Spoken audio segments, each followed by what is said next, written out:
오늘 끝내요. 저 여자만 사라지면 우리 인생 다시 시작할 수 있어요. 정우는 떨리는 손으로 어머니를 번아가 길모퉁이에 내려둡니다. 순애 할머니가 아들을 바라보며 절망적인 목소리로 말합니다. 정호야, 너까지 그러니? 평생을 함께한 아들이 자신을 버리고 떠나가는 순간입니다. 오늘 사연 시작하기 전에 무료 버튼인 구독과 좋아요를 꼭 눌러주세요. 그러면 여러분들께 좋은 일이 생길 거예요. 서울 외곽 낡은 단독주택 한 채가 겨울 햇살을 받으며 조용히 서 있습니다.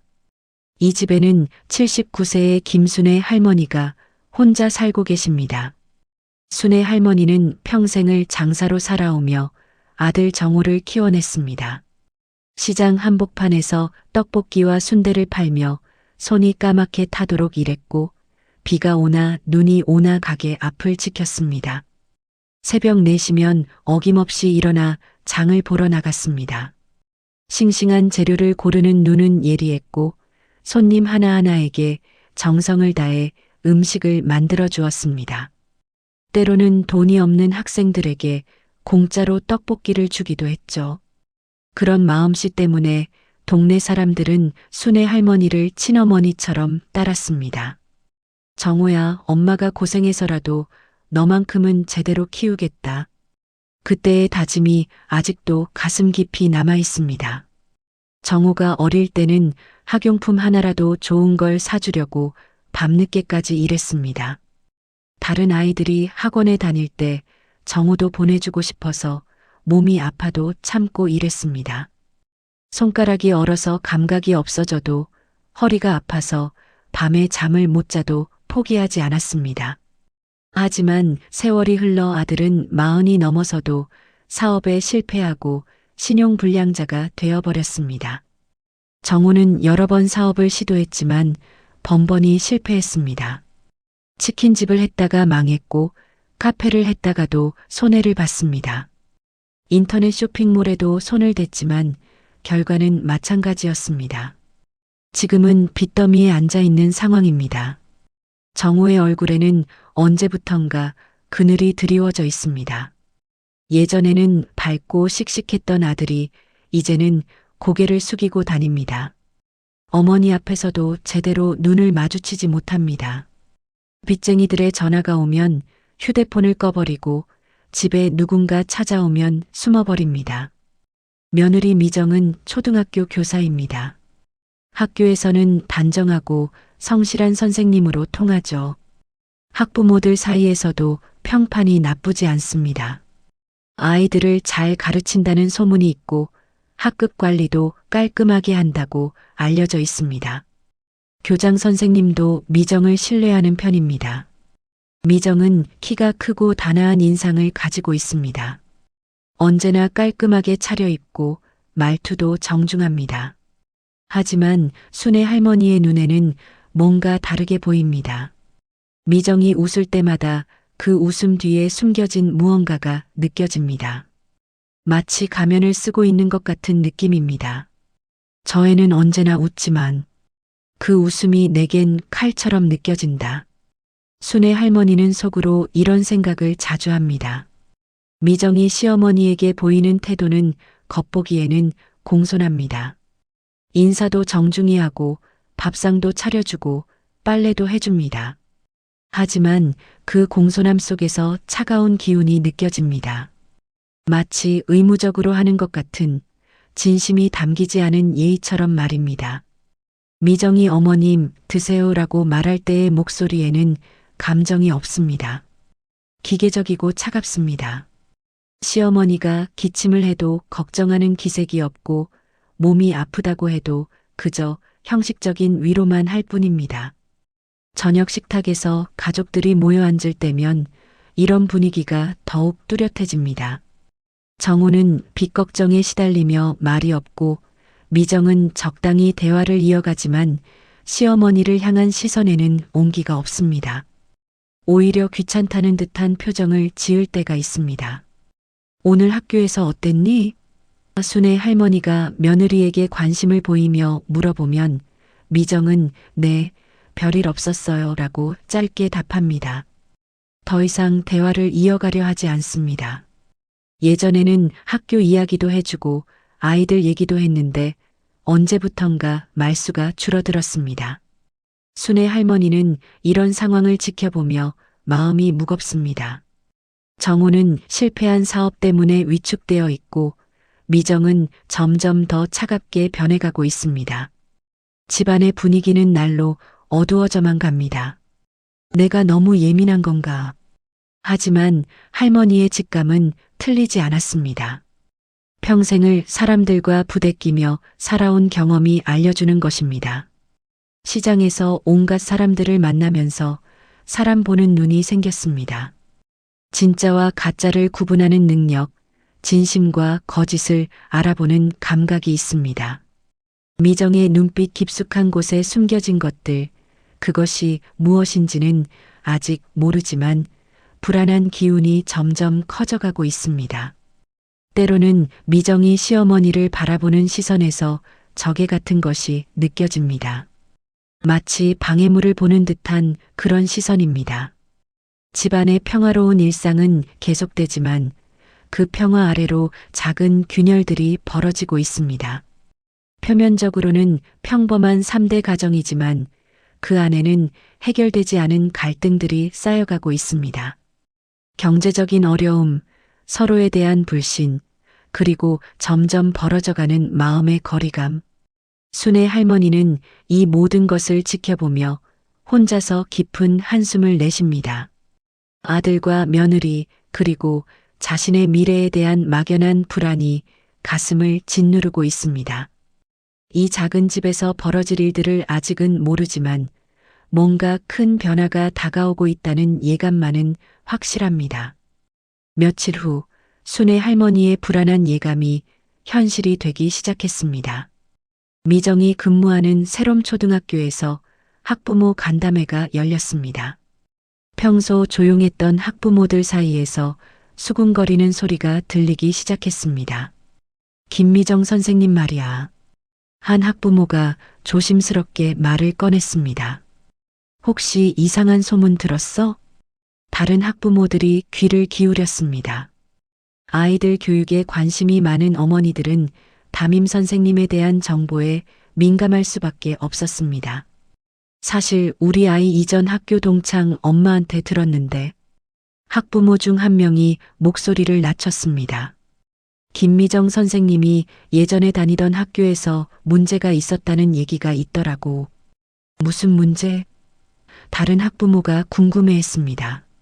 정확히는 모르겠지만 갑자기 그 학교를 그만뒀대. 그것도 학기 중간에 말이야. 보통 그런 경우가 어디 있어? 이 소문은 곧 학부모들 사이에서 빠르게 퍼져나갔습니다. 처음에는 단순한 추측에 불과했지만 시간이 지날수록 구체적인 내용들이 덧붙여졌습니다. 내가 알아본 바로는 말이야. 또 다른 학부모가 끼어들었습니다. 저 선생님 이력서에 적힌 경력 중에 일부가 사실과 다르다는 얘기도 있어. 정말? 그럼 지금 우리 아이들을 가르치고 있는 자격이 있는 거야? 학부모들의 불안감이 커지기 시작했습니다. 자녀들의 교육을 맡긴 선생님에 대한 의혹이 생기자 더 이상 가만히 있을 수가 없었습니다. 한편 집에서는 순애 할머니가 이런 소문들을 전혀 모르고 있었습니다. 평소처럼 시장에서 장을 보고 돌아온 할머니는 미정이 평소보다 더 예민해 보인다는 것을 느꼈습니다. 오늘 학교에서 무슨 일 있었니? 순애 할머니가 조심스럽게 물어봤습니다. 아니에요. 별일 없었어요. 미정의 대답은 여전히 차갑고 짧았습니다. 하지만 그 목소리에 평소와 다른 떨림이 섞여 있었습니다. 미정은 이미 학교에서 들려오는 소문들을 알고 있었습니다. 동료 교사들의 시선도 예전과 달랐고 교장 선생님도 미정을 부르더니 이상한 질문들을 했습니다. 김 선생님, 혹시 이전 근무지에서 특별한 문제가 있었나요? 아니요, 전혀 없었습니다. 미정은 당당하게 대답했지만 손끝이 미세하게 떨리고 있었습니다. 사실 미정의 교직 경력에는 감춰진 비밀이 있었습니다. 이력서에 적힌 몇 개의 학교 경력 중 일부는 실제와 다른 내용이었습니다. 근무 기간을 늘려 적기도 했고 아예 근무하지 않았던 학교를 적어 넣기도 했습니다. 추천서 역시 조작된 것들이 섞여 있었습니다. 미정이 이런 거짓말을 시작한 이유는 단순했습니다. 경쟁이 치열한 교직 세계에서 살아남기 위해서였습니다. 조금이라도 더 좋은 경력을 만들어야 좋은 학교에 갈 수 있다고 생각했습니다. 처음에는 작은 거짓말이었지만 점점 커져서 돌이킬 수 없는 상황이 되어버렸습니다. 정호는 아내의 이런 비밀을 어느 정도 알고 있었습니다. 하지만 자신도 사업 실패로 인한 빚 문제로 고통받고 있는 상황에서 아내의 안정적인 교사 월급이 절실했습니다. 그래서 눈 감아주고 있었습니다. 여보, 학교에서 이상한 소문 도는 거 알고 있어? 정우가 조심스럽게 물어봤습니다. 알고 있어. 하지만 걱정하지 마.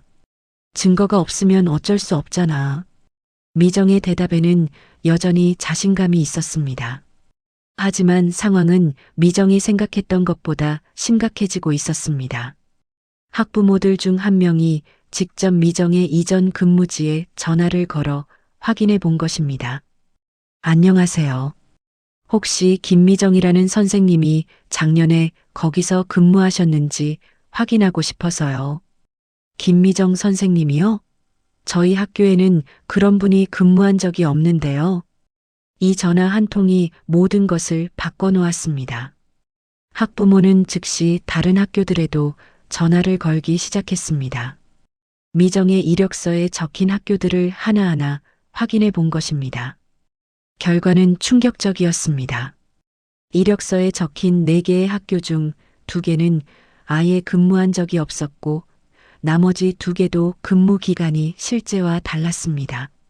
추천서를 써준 교장 선생님 이름도 실제와 다른 경우가 있었습니다. 이건 완전히 사기잖아. 학부모들이 분노하기 시작했습니다. 우리 아이들이 사기꾼한테 교육받고 있었다고? 분노한 학부모들은 즉시 교육청에 신고하기로 했습니다. 동시에 학교 측에도 강력히 항의했습니다. 교장 선생님은 이 상황에 당황했습니다. 이런 일이 어떻게 해? 혼란스러운 상황에서 미정을 다시 불렀습니다. 김 선생님, 지금 심각한 문제가 제기되고 있습니다. 이력서의 내용에 대해 정확한 해명이 필요합니다. 미정은 이제 더 이상 피할 수 없다는 것을 깨달았습니다. 하지만 여전히 끝까지 부인하기로 했습니다. 제 이력은 모두 정확합니다. 혹시 행정상의 착오가 있었을 수도 있고요. 하지만 증거는 너무나 명확했습니다. 학부모들이 수집한 자료들은 미정의 거짓말을 낱낱이 폭로하고 있었습니다. 집으로 돌아온 미정의 얼굴은 창백했습니다. 정호도 심상치 않은 분위기를 눈치챘습니다. 어떻게 된 거야? 정호가 불안한 목소리로 물었습니다. 글쎄, 좀 복잡해졌어. 미정은 더 이상 자세한 설명을 하지 않았습니다. 순애 할머니는 이런 며느리의 모습을 지켜보며 무언가 큰 일이 벌어지고 있다는 것을 직감했습니다. 평생의 경험이 알려주는 것이었습니다. 미정의 표정에서 절망과 분노가 동시에 읽혀졌습니다. 혹시 순애 할머니는 마음속으로 중얼거렸습니다. 저 애가 뭔가 잘못을 저질렀구나. 집안의 분위기는 더욱 무거워졌습니다. 정호는 빚 문제로 이미 충분히 힘들어하고 있는데 이제 아내마저 문제가 생긴 것입니다. 미정은 자신의 거짓이 밝혀질까봐 초조해하고 있었습니다. 그날 밤 미정은 잠들지 못하고 천장을 바라보며 생각에 잠겼습니다. 자신이 지금까지 쌓아온 모든 것들이 무너질 수도 있다는 공포가 몰려왔습니다. 동시에 이 모든 상황의 책임을 다른 누군가에게 돌리고 싶다는 생각도 들었습니다. 미정의 거짓 이력이 밝혀진 지 일주일이 지났습니다. 학교에서는 징계위원회가 열렸고 교육청에서도 정식 조사가 시작되었습니다. 미정은 더 이상 학교에 나갈 수 없는 상황이 되었습니다. 임시로 다른 선생님이 학급을 맡게 되었고 학부모들의 분노는 날로 커져만 갔습니다. 집안의 분위기는 최악이었습니다. 정우는 자신의 사업 실패에 이어 아내까지 이런 상황이 되자 완전히 절망에 빠졌습니다. 빚쟁이들의 전화는 계속 울려댔고 이제는 미정의 교사 월급마저 끊어질 위기에 처했습니다. 이제 어떻게 해야 하지? 정우는 머리를 감싸쥐고 괴로워했습니다. 미정은 이 모든 상황을 지켜보며 점점 더 냉정해져 갔습니다. 자신이 저지른 일에 대한 반성보다는 현재 상황을 어떻게 벗어날지에만 집중했습니다. 그리고 그 해답을 찾기 위해 가장 먼저 떠올린 것은 시어머니였습니다. 여보, 우리 진짜 심각한 상황이야. 미정이 정우에게 말했습니다. 내가 교직에서 쫓겨나면 우리 살 길이 막막해져. 그걸 내가 모르나. 정우는 힘없는 목소리로 대답했습니다. 그런데 생각해봐. 어머님 집이 있잖아. 미정의 목소리에 이상한 기운이 섞이기 시작했습니다. 정우는 아내의 말뜻을 이해하지 못했습니다. 어머님 집이 왜? 이 집 팔면 빚도 정리하고 새 시작할 수 있어. 어머님도 요양원에 모시면 되고. 정우는 깜짝 놀랐습니다. 무슨 소리야? 어머니를 요양원에? 현실적으로 생각해봐. 우리가 이렇게 힘든데 어머님까지 모시고 살 여유가 있어? 게다가 어머님 연세도 많으시잖아. 미정의 말에는 차가운 계산이 들어 있었습니다. 지금까지 숨겨왔던 본심이 드러나기 시작한 것입니다. 한편 순애 할머니는 부엌에서 이들의 대화를 들었습니다. 귀가 밝은 할머니는 며느리와 아들이 나누는 이야기를 놓치지 않았습니다.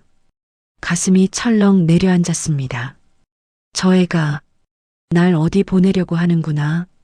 하지만 할머니는 아직 직접적으로 대응하지 않았습니다.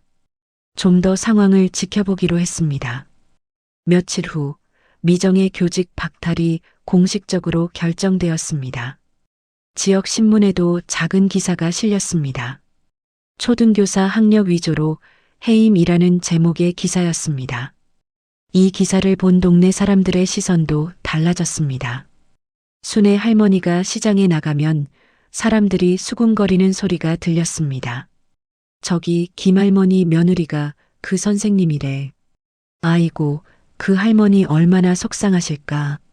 순애 할머니는 이런 시선들이 견디기 힘들었지만 꾹 참았습니다.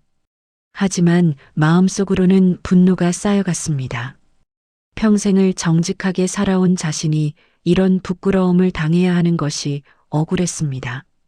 집에서는 상황이 더욱 악화되었습니다. 정우의 빚쟁이들이 집까지 찾아오기 시작했습니다. 정우 씨 계십니까? 문을 두드리는 소리가 거세졌습니다. 어머니, 제발 문 열지 마세요. 정우가 순애 할머니에게 간청했습니다. 하지만 이런 상황이 계속될 수는 없었습니다. 빚은 눈덩이처럼 불어났고 미정의 수입마저 끊어진 상황에서 가정경제는 완전히 무너졌습니다. 그날 밤 미정이 정우에게 더욱 구체적인 제안을 했습니다. 여보, 이제 정말 결단을 내려야 해. 무슨 결단? 어머님을 어디든 모셔다 드리고 우리는 이 집을 팔아서 새 출발해. 정우는 머리를 흔들었습니다. 그건 안 돼. 어머니 집인데 어떡해. 그럼 우리가 길바닥에 나앉아도 상관없다는 거야? 미정의 목소리가 날카로워졌습니다. 현실을 봐. 우리한테 다른 선택지가 있어? 그래도 어머니는 어머니, 언제까지 어머니 치마폭에 숨어 있을 거야? 미정이 소리를 질렀습니다. 당신은 40이 넘은 어른이라고. 이 소리를 들은 순애 할머니의 마음은 더욱 아팠습니다. 며느리의 진짜 모습이 완전히 드러난 것입니다. 그 후로 며칠간 집안의 냉전이 계속되었습니다. 미정은 시어머니에게 더욱 차가운 태도를 보였고 정호는 그 사이에서 갈등했습니다. 순애 할머니는 이 모든 상황을 지켜보며 깊은 상처를 받았습니다. 어느 날 아침 미정이 정호에게 최후 통첩을 내렸습니다. 오늘 밤까지 결정해. 어머님을 모실 곳을 정하든지 아니면 나 혼자 떠나든지. 떠난다고?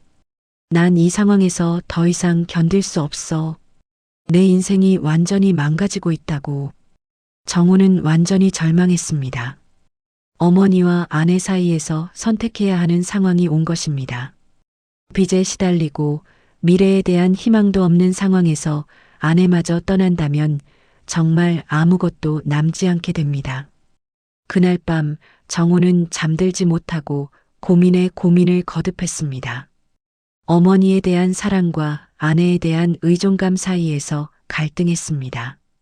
미정의 협박 같은 제안이 점점 더 현실적으로 다가왔습니다. 결국 정호는 무거운 결심을 했습니다. 겨울 새벽 아직 해가 뜨기 전에 어머니를 깨웠습니다.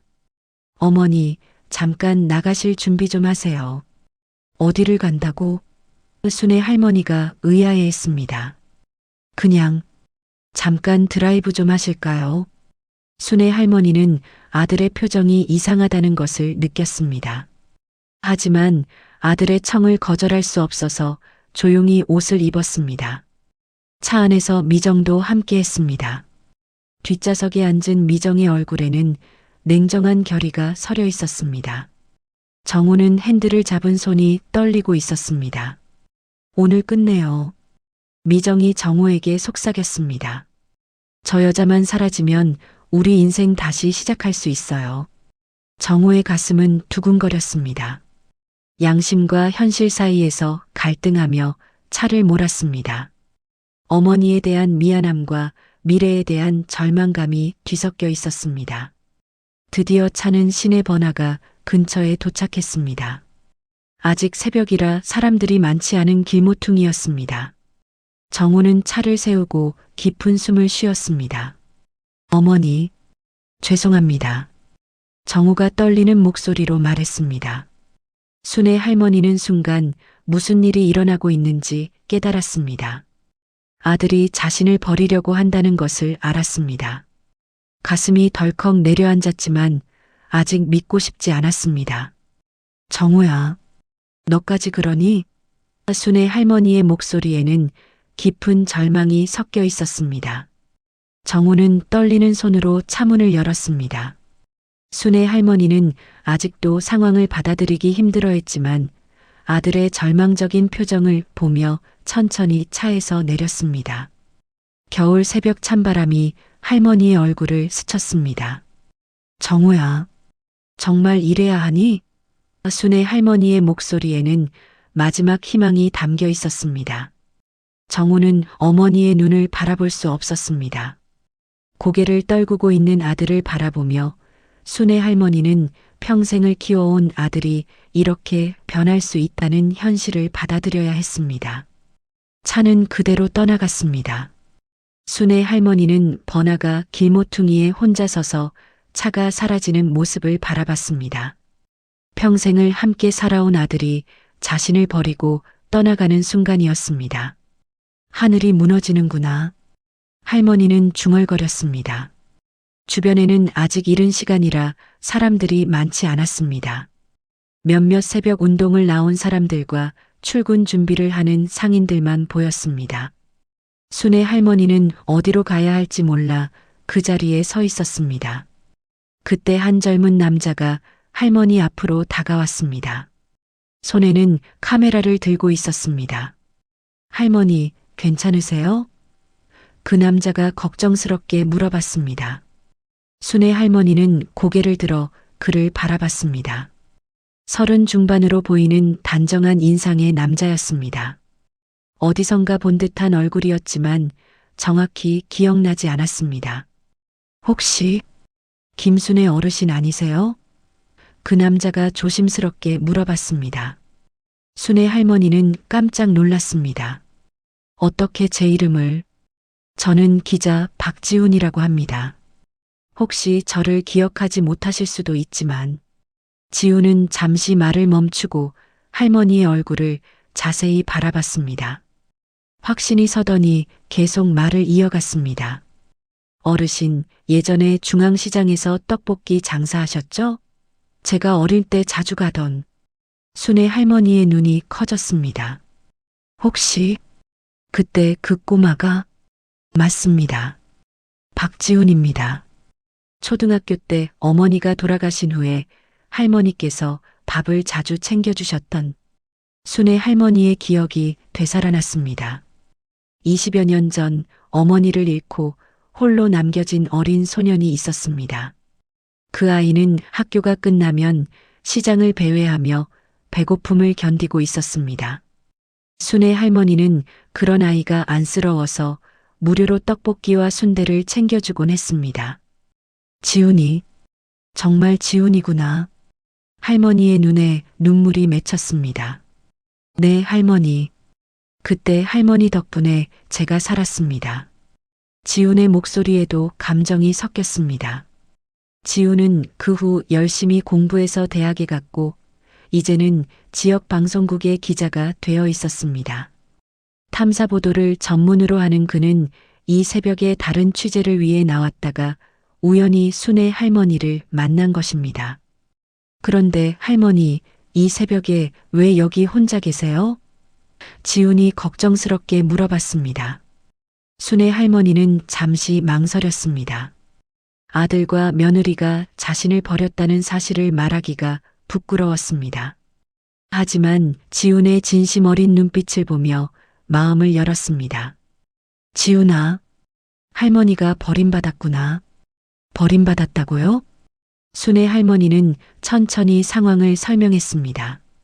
며느리의 거짓 이력 문제부터 시작해서 집안의 경제적 어려움, 그리고 오늘 새벽에 일어난 일까지 모든 것을 털어놓았습니다. 지훈은 이야기를 들으며 점점 분노했습니다.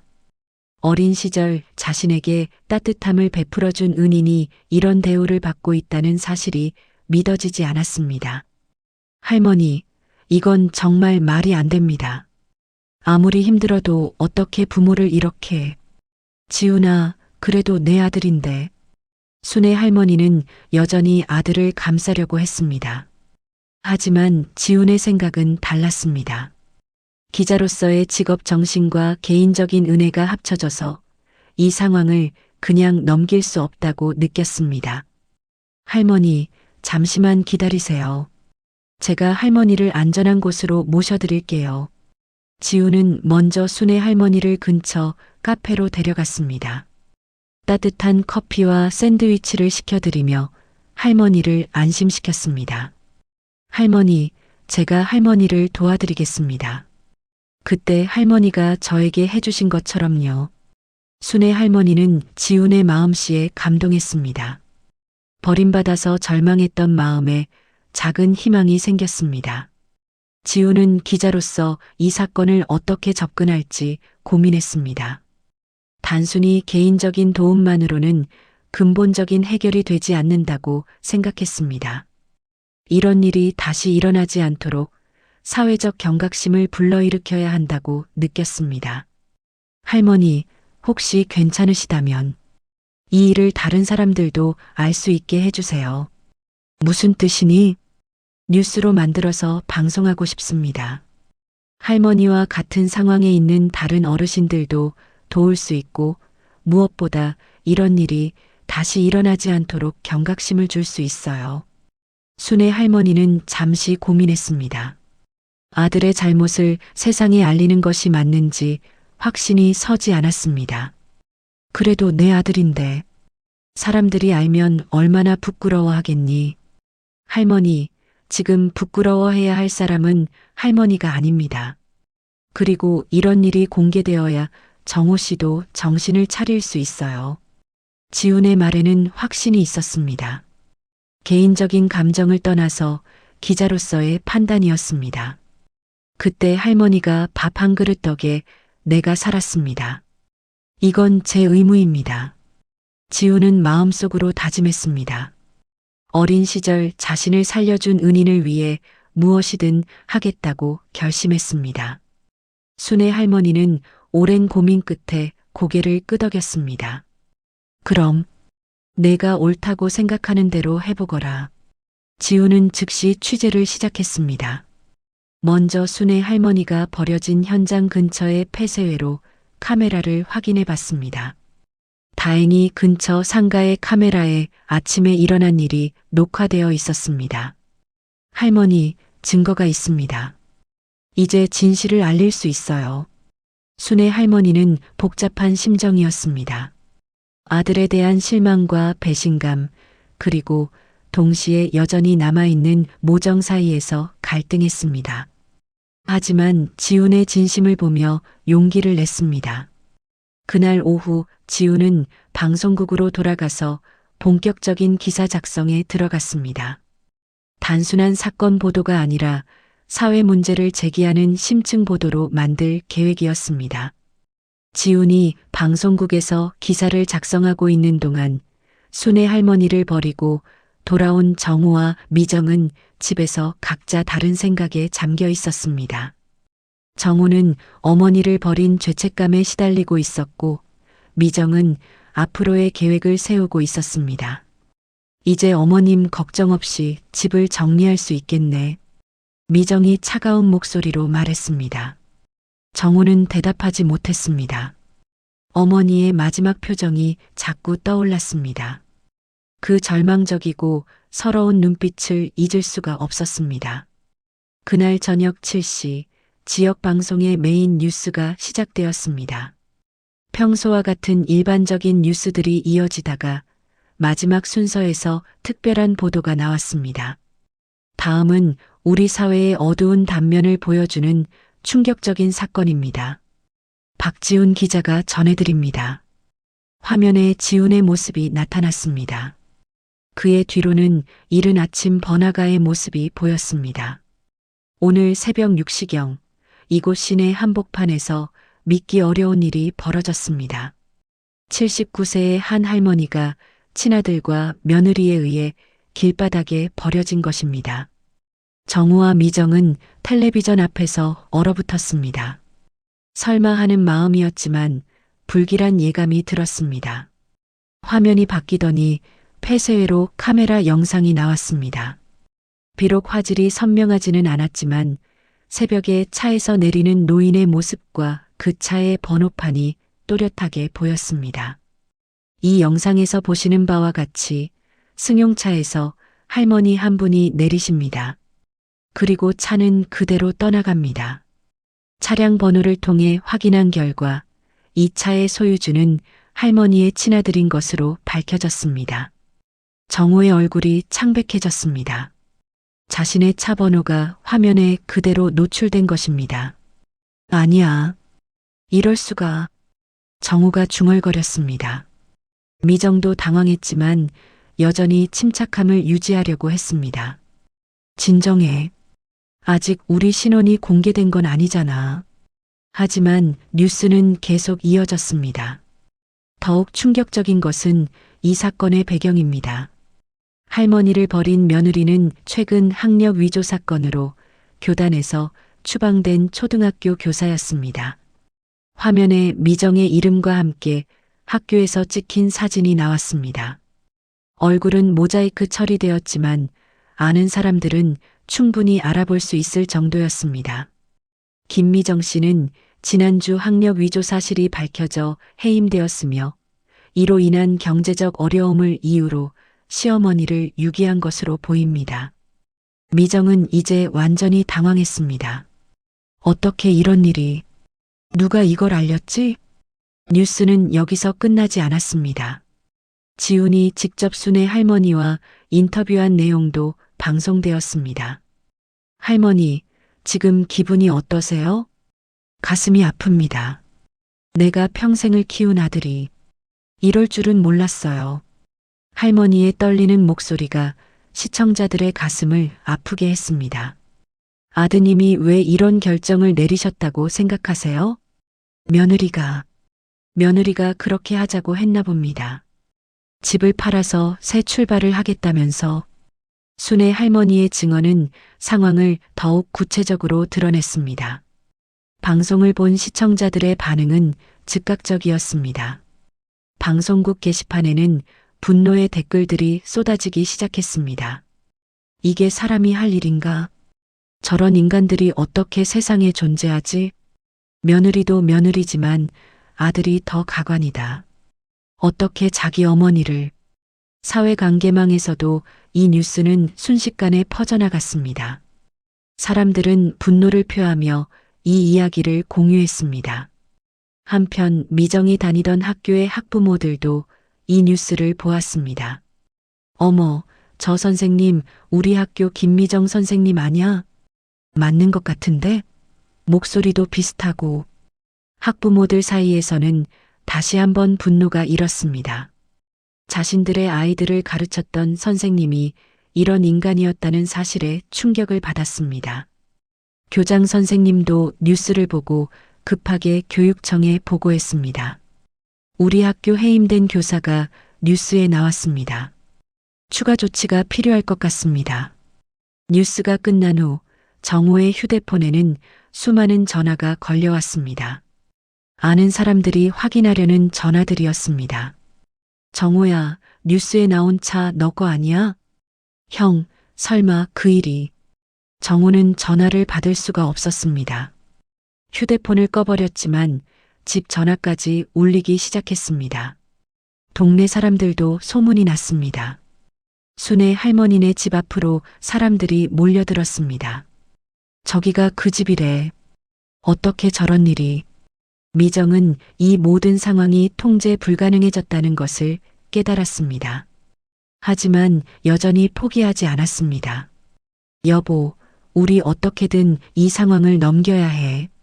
미정이 정호에게 말했습니다. 어떻게? 이미 모든 게 공개됐는데. 정호는 완전히 절망에 빠져 있었습니다. 일단 어머님을 다시 모셔와야겠어. 그래야 사람들 입도 막을 수 있고. 하지만 이미 때는 늦었습니다. 인터넷과 사회관계망을 통해 이 사건은 전국으로 퍼져나갔습니다. 사람들은 이 사건을 단순한 개인사가 아니라 사회 전체의 문제로 받아들였습니다. 요즘 노인 학대가 이런 식으로까지. 부모 공경이 뭔지도 모르는 세상이 됐구나. 여론의 분노는 점점 커져갔습니다. 특히 미정의 거짓 이력까지 함께 공개되면서 사람들의 분노는 극에 달했습니다. 교사가 거짓말하고 시어머니는 버리고 저런 인간이 아이들을 가르쳤다니. 방송국에는 더 많은 제보도 들어오기 시작했습니다. 미정의 과거에 대한 추가 정보들이었습니다. 김미정이라는 사람, 예전 학교에서도 문제가 많았어요. 학부모들 돈을 빌렸다가 안 갚은 적도 있고. 지우는 이런 제보들을 정리하며 추가 보도를 준비했습니다. 이 사건이 단순히 끝날 문제가 아니라는 것을 직감했습니다. 그날 밤 정호와 미정의 집 주변에는 계속해서 사람들이 몰려들었습니다. 집 안에 숨어있던 두 사람은 이 상황이 얼마나 심각한지 깨달았습니다. 이제 정말 끝이야. 정호가 중얼거렸습니다. 하지만 미정은 아직도 다른 계획을 세우고 있었습니다. 이 상황에서도 어떻게든 자신의 이익을 찾으려고 하는 것이었습니다. 뉴스가 방송된 지 이틀이 지났습니다. 인터넷과 사회관계망에서는 이 사건에 대한 분노가 계속 이어지고 있었습니다. 정호와 미정의 신상 정보까지 온라인에 퍼지기 시작했고 두 사람은 집 밖으로 나갈 수도 없는 상황이 되었습니다. 여보, 이대로 있으면 우리 완전히 망해. 미정이 초조한 목소리로 말했습니다. 정호는 소파에 털썩 앉아 머리를 감싸 안았습니다. 그럼 어떻게 해? 이미 모든 게 끝났잖아. 아직 안 끝났어. 우리한테는 아직 집이 있잖아. 미정의 눈에는 여전히 계산적인 빛이 남아 있었습니다. 집이 있어봤자 뭐해? 사람들이 이렇게 욕하는데. 그래서 더 빨리 정리해야 하는 거야. 시간이 지날수록 집값도 떨어질 거고 어머님이 돌아오시면 더 복잡해져. 미정은 여전히 집을 처분하려는 계획을 포기하지 않고 있었습니다. 오히려 이 상황을 기회로 삼으려 했습니다. 어머님이 이렇게 유명해진 김에 더 이상 우리와 함께 살기 어려우시잖아. 그러니까 우리도 어디 다른 곳으로 이사를 가고. 말이 되는 소리를 해. 정우가 소리쳤습니다. 어머니를 버린 우리가 어떻게 어머니 집을 팔아? 법적으로는 당신 명의잖아. 어머님이 생전 증여하셨으니까. 하지만 미정이 모르는 사실이 있었습니다. 순애 할머니가 이미 오래전에 다른 조치를 취해둔 것입니다. 그 무렵 지훈 기자는 순애 할머니와 함께 할머니가 머물 곳을 찾고 있었습니다. 임시로 지훈이 구해준 고시원에서 며칠을 지낸 할머니는 앞으로의 계획을 세워야 했습니다. 할머니, 집으로 돌아가시는 게 어때요? 이제 여론이 할머니 편이니까 그 사람들이 함부로 할 수는 없을 거예요. 순애 할머니는 고개를 저었습니다. 지훈아, 집에 가봤자 뭐 하겠니? 저 사람들과 같이 살 수는 없잖아. 그럼 앞으로 어떻게 하실 계획이세요? 할머니는 잠시 생각에 잠겼습니다. 그리고 오래전부터 마음속에 품어두었던 비밀을 꺼냈습니다. 지훈아, 사실 할머니가 숨겨둔 게 하나 있어. 숨겨둔 게요? 그 집 말이야. 사실 정우 이름으로 되어 있는 게 아니야. 지훈이 놀란 표정을 지었습니다. 그럼 누구 이름으로요? 손녀 이름으로 되어 있어. 정우가 사업 실패하고 빚이 많아지니까 미리 손녀 이름으로 증여해뒀어. 이 말을 들은 지훈은 깜짝 놀랐습니다. 이것은 상황을 완전히 바꿀 수 있는 정보였습니다. 할머니, 그럼 정우 씨가 집을 팔 수 없다는 얘기네요? 그렇지. 손녀가 동의하지 않으면 절대 팔 수 없어. 그런데 손녀는 할머니 편이야. 순애 할머니의 손녀 정은은 대학교 4학년이었습니다. 어릴 때부터 할머니의 사랑을 듬뿍 받으며 자란 정은은 이번 사건을 뉴스로 보고 분노했습니다. 정은은 즉시 할머니에게 전화를 걸었습니다. 할머니, 저예요. 뉴스 봤어요. 정은아. 순애 할머니의 목소리가 떨렸습니다. 할머니, 괜찮으세요? 아빠가 정말 그런 짓을 했어요? 그래. 내 아빠가 그랬어. 정은은 울음을 터뜨렸습니다. 할머니, 정말 죄송해요. 제가 있었다면. 아니야, 정은아. 내 잘못이 아니야. 할머니, 저 지금 바로 가요. 그리고 집 일은 걱정하지 마세요.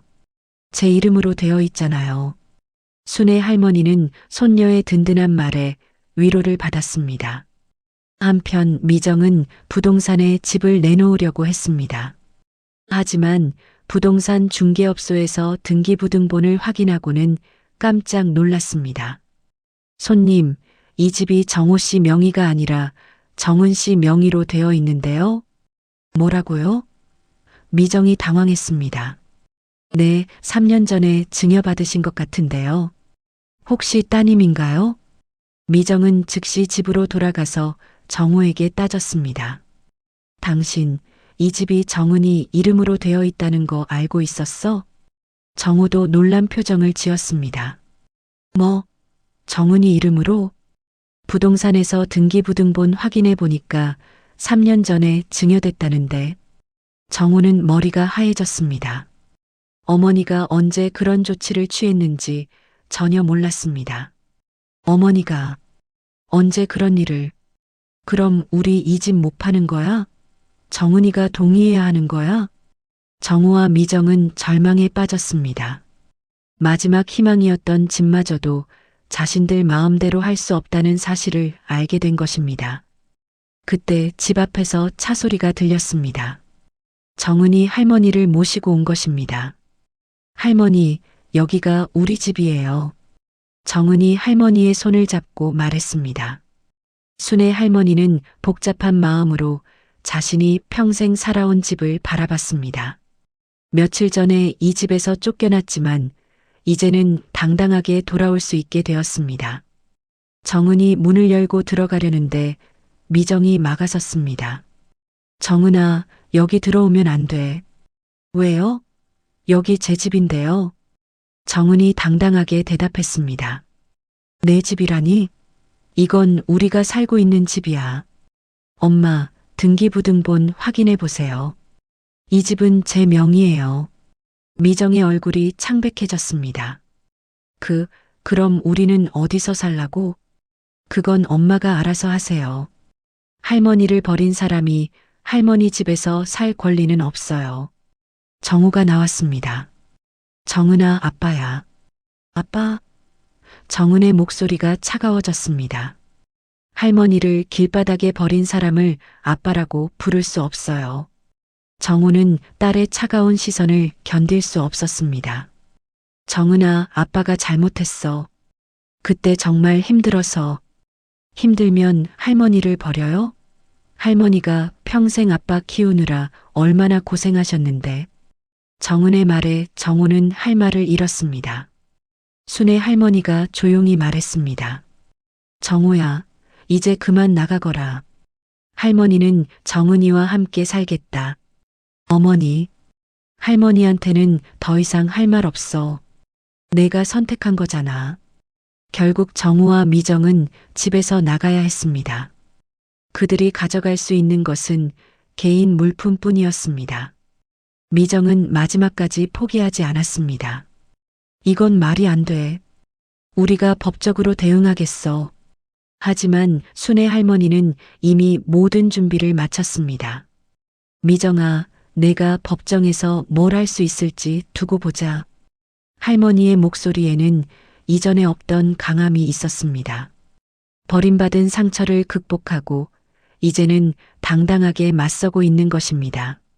집에서 쫓겨난 정우와 미정은 임시로 모텔에서 지내고 있었습니다. 미정은 여전히 포기하지 않고 법적 대응을 준비하고 있었습니다. 교직에서 쫓겨나고 집마저 잃게 된 상황에서 미정에게는 더 이상 잃을 것이 없었습니다. 변호사를 찾아가자. 미정이 정우에게 말했습니다. 변호사요? 무슨 돈으로? 정우는 여전히 현실 감각을 잃지 않고 있었습니다. 어떻게든 해야 해. 그 집이 우리 마지막 희망이야. 미정은 인터넷으로 변호사를 찾아보던 중 승률이 높다고 광고하는 한법무법인을 발견했습니다. 상담비도 무료라고 되어 있었습니다. 며칠 후 두 사람은 변호사 사무실을 찾았습니다. 변호사는 사건 내용을 듣고 나서 고개를 저었습니다. 솔직히 말씀드려서 이 사건은 승산이 거의 없어 보입니다. 왜요? 미정이 다급하게 물었습니다.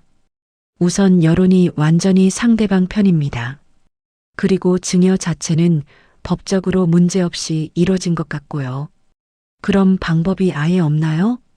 변호사는 잠시 생각하더니 한 가지 가능성을 제시했습니다. 한 가지 방법이 있긴 합니다. 시어머님의 정신 상태를 문제 삼는 거예요.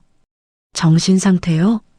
네, 고령이시니까 치매나 정신적 문제로 인해 정상적인 판단을 하지 못했다고 주장하는 겁니다.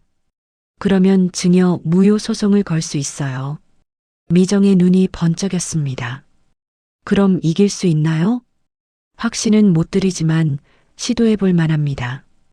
다만 비용이 좀 들어갈 거예요. 미정은 마지막 남은 적금을 해약해서라도 소송을 하기로 결심했습니다. 정우는 반대했지만 미정의 강력한 의지에 결국 굴복했습니다. 소송이 제기되었다는 소식은 곧 지훈 기자에게도 전해졌습니다. 지훈은 즉시 순의 할머니에게 연락했습니다. 할머니, 미정 씨가 소송을 걸었다고 합니다. 소송을? 네, 할머니가 정신적으로 문제가 있어서 정상적인 판단을 하지 못했다고 주장하면서 증여 무효 소송을 걸었어요. 순의 할머니는 분노했습니다. 저 여자가 끝까지. 할머니, 걱정하지 마세요. 저희가 도와드릴게요. 지우는 이 소송 소식도 뉴스로 내보낼 계획이었습니다. 여론의 분노를 더욱 키울 수 있는 좋은 소재였습니다. 법정에서 첫 번째 준비기일이 열렸습니다. 미정 측 변호사는 순애 할머니의 정신 감정을 요청했습니다. 피고인은 고령으로 인한 인지능력 저하로 정상적인 판단이 어려운 상태입니다. 하지만 순애 할머니 측 변호사는 이를 강력히 반박했습니다. 원고 측 주장은 근거가 전혀 없습니다. 피고인은 정신적으로 아무 문제 없이 일상생활을 영위하고 있습니다. 정신 감정을 받은 결과 순애 할머니는 나이에 비해 매우 건강한 정신 상태를 보였습니다. 치매나 인지능력 저하의 징후는 전혀 발견되지 않았습니다. 두 번째 공판에서 미정은 직접 증언대에 섰습니다. 시어머님이 평소에 같은 말을 반복하시고 깜빡깜빡하시는 일이 많았습니다. 구체적으로 어떤 일들이 있었나요?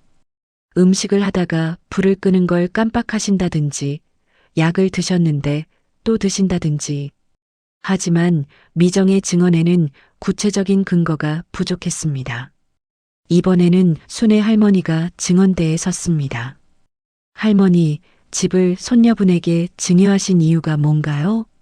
아들이 사업 실패로 빚이 많아서 나중에 문제가 될 것 같아 미리 정은이 이름으로 해뒀습니다. 그때 정신이 온전했다고 생각하세요? 물론입니다. 내가 평생 장사를 하면서 계산도 하고 사람들과 거래도 했는데 정신이 없었겠습니까?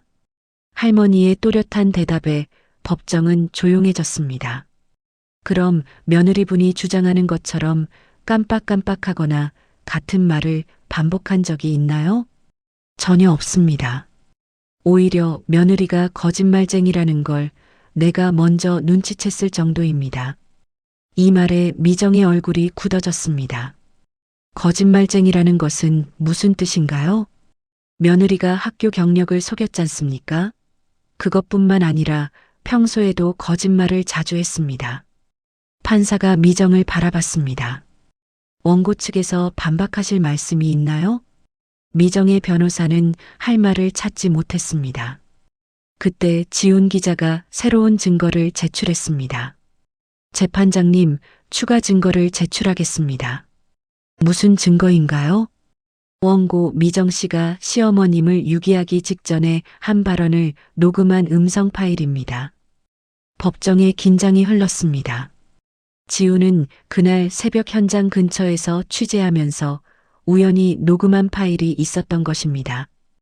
음성이 재생되었습니다. 오늘 끝내요. 저 여자만 사라지면 우리 인생 다시 시작할 수 있어요. 법정에 있던 사람들이 술렁였습니다. 미정의 목소리가 또렷하게 들렸습니다. 이것은 원고가 계획적으로 시어머님을 유기했다는 결정적 증거입니다. 미정은 얼굴이 창백해졌습니다. 그건 제 목소리가 아닙니다. 하지만 음성 분석 결과 미정의 목소리가 확실한 것으로 판명되었습니다. 판사는 더 이상의 증거 조사가 필요 없다고 판단했습니다. 이 사건은 원고의 계획적 범행이 명확히 드러났습니다. 원고는 경제적 어려움을 이유로 시어머님을 유기했을 뿐 아니라 이제 와서 시어머님의 정신 상태까지 문제 삼아 모독하고 있습니다. 미정이 변명하려 했지만 판사는 들어주지 않았습니다. 증여는 법적으로 아무 문제가 없으며 피고의 정신 상태도 정상입니다. 원고의 청구는 모두 기각합니다. 판결이 내려진 순간 방청석에서 박수가 터져 나왔습니다. 순애 할머니를 응원하러 온 사람들이었습니다. 미정은 완전히 무너졌습니다. 이럴 수가 없어. 법정을 나서면서 미정은 기자들에게 둘러싸였습니다. 소송 결과에 대해 어떻게 생각하세요? 앞으로 계획이 있으신가요? 미정은 아무 대답도 하지 못하고 고개를 숙인 채 사라졌습니다. 한편 순애 할머니는 지훈과 정은에게 둘러싸여 법정을 나왔습니다. 할머니, 이제 정말 끝났어요. 정은이 할머니의 손을 잡으며 말했습니다. 그래, 이제 진짜 끝난 거구나. 순애 할머니의 얼굴에 평화가 찾아왔습니다. 지우는 이 모든 과정을 카메라에 담았습니다. 정의가 승리하는 순간을 기록하기 위해서였습니다. 법정 판결 이후 한 달이 지났습니다. 미정은 완전히 사회적으로 매장되었습니다. 교직 박탈은 물론이고 인터넷에는 그녀의 모든 과거가 낱낱이 공개되었습니다. 어디에서도 일자리를 구할 수 없게 되었고 사람들의 시선을 피해 고향을 떠나야 했습니다. 미정의 부모님도 딸의 행동에 충격을 받고 연락을 끊었습니다. 우리는 그런 딸 낳은 적 없다며 완전히 등을 돌렸습니다. 친구들도 하나둘 연락을 끊어갔고 미정은 완전히 고립되었습니다. 정호 역시 마찬가지였습니다. 어머니를 버린 불효자라는 낙인이 찍힌 그는 어디를 가도 손가락질 당했습니다. 이전에 다니던 회사에서는 이미 해고당했고 새로운 일자리를 찾는 것도 불가능했습니다. 여보, 우리 정말 어떻게 살아야 할까? 정우가 절망적인 목소리로 물었습니다. 모르겠어. 미정도 더 이상 계획을 세울 힘이 없었습니다. 두 사람은 결국 파산 절차를 밟아야 했습니다. 빚은 눈덩이처럼 불어났고 갚을 능력도 전혀 없었습니다. 신용불량자가 된 정호는 대출도 받을 수 없었고 미정 역시 마찬가지였습니다. 이 모든 게 다 어머니 때문이야. 미정은 끝까지 남을 탓했습니다. 그만해. 정호는 이제 그런 말을 듣는 것조차 지쳤습니다. 결국 두 사람의 관계도 끝이 났습니다. 서로를 원망하며 각자의 길을 가기로 했습니다. 미정은 다른 지역으로 떠났고 정호는 혼자 남았습니다. 한편 순애 할머니는 손녀 정은과 함께 평화로운 일상을 되찾았습니다. 작은 집이지만 두 사람이 살기에는 충분했습니다. 정은은 대학교를 졸업하고 좋은 회사에 취직도 했습니다. 할머니, 오늘 회사에서 좋은 소식이 있었어요. 정은이 밝은 얼굴로 집에 들어왔습니다. 무슨 소식이니? 승진이 거의 확정된 것 같아요. 그럼 할머니 더 좋은 곳으로 모셔갈 수 있을 거예요. 하지만 순애 할머니는 고개를 저었습니다. 정은아, 할머니는 여기가 좋아.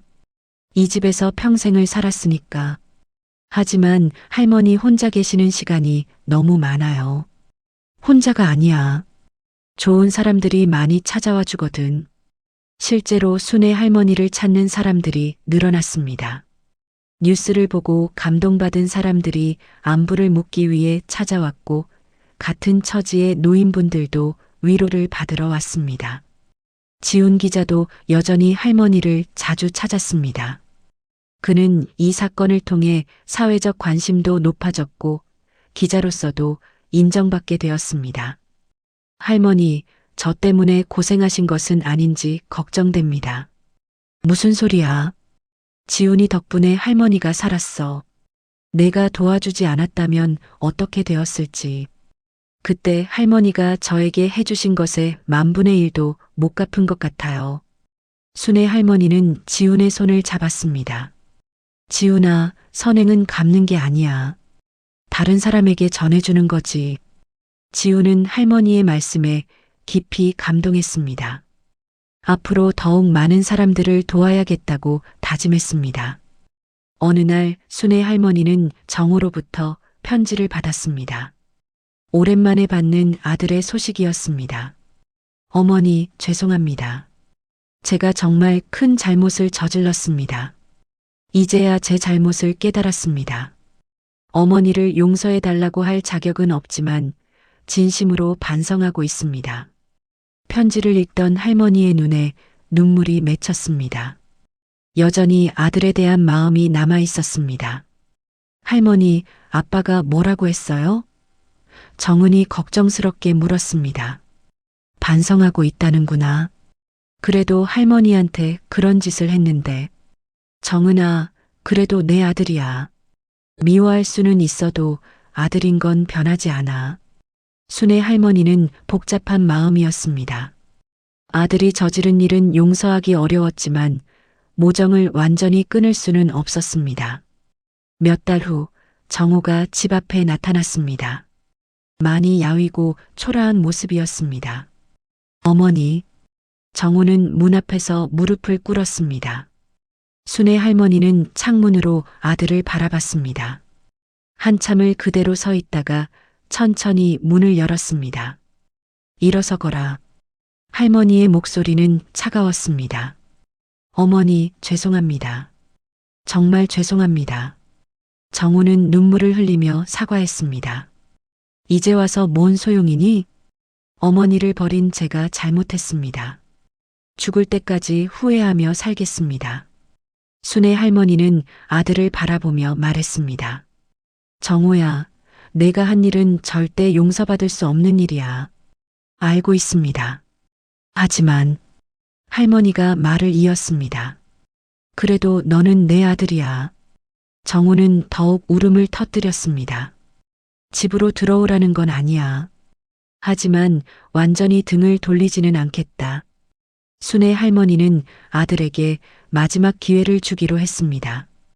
완전히 용서할 수는 없지만 아들이 진정으로 뉘우친다면 조금씩 관계를 회복해 볼 수 있다고 생각했습니다. 지훈 기자는 이 모든 과정을 지켜보며 마지막 뉴스를 준비했습니다.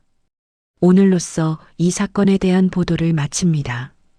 이 사건이 우리에게 던진 질문은 단순합니다. 부모를 버리는 사회, 우리 모두가 답해야 하지 않겠습니까? 지훈의 마지막 멘트는 많은 시청자들에게 깊은 울림을 주었습니다. 그날 저녁 순애 할머니는 하늘을 바라보며 중얼거렸습니다. 그래, 천벌은 결국 스스로 부른 거지. 거짓과 욕심으로 가득했던 미정은 모든 것을 잃었고 어머니를 버린 정호도 큰 대가를 치렀습니다.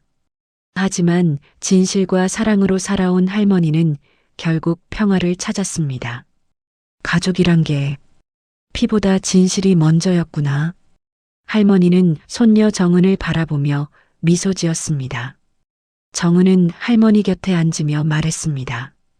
할머니, 이제 제가 할머니를 지켜드릴게요. 고맙다, 정은아. 할머니가 정말 좋은 손녀를 뒀구나.